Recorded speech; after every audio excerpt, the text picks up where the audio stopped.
Filmic Pro, vous connaissez, et vous n'utilisez peut-être qu'une toute petite partie de ses fonctions. Du coup, ses développeurs planchent actuellement sur une version allégée de la célèbre appli caméra, nom de code Argon. On y trouve une interface simplifiée avec un seul réticule à faire glisser ou à déplacer en tapant là où l'on souhaite faire à la fois le point et mesurer l'exposition, et qui se verrouille d'une nouvelle tape. Mais parce que ce sont aussi les deux réticules distincts qui avaient fait la réputation de Filmic Pro, il est possible de les retrouver dans Argon en écartant les doigts. On a alors le carré de mise au point et le cercle pour mesurer l'exposition, à déplacer et à verrouiller individuellement. Il suffisait d'y penser. Une petite tape n'importe où sur l'écran et les voici réunis à nouveau en un seul réticule pour la plupart des situations. Les puristes, eux, peuvent basculer en mode manuel et retrouver les deux arcs inaugurés dans la dernière version 6 de Filmic Pro pour piloter avec les pouces à droite la mise au point, à gauche l'exposition.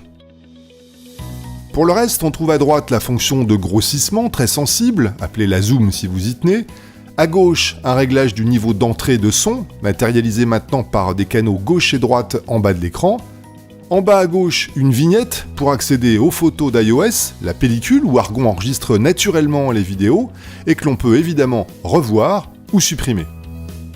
Les autres icônes en haut permettent de passer en mode selfie, d'activer la stabilisation d'image qui rogne évidemment un peu du cadre et de verrouiller la balance des blancs. Restent les deux principales, les paramètres du projet avec dans une présentation plus moderne la résolution de 540p à la 4K, le framerate avec des vitesses de 25 à 60 frames par second, le choix entre 3 niveaux de qualité d'encodage et le format 16/9 ou carré.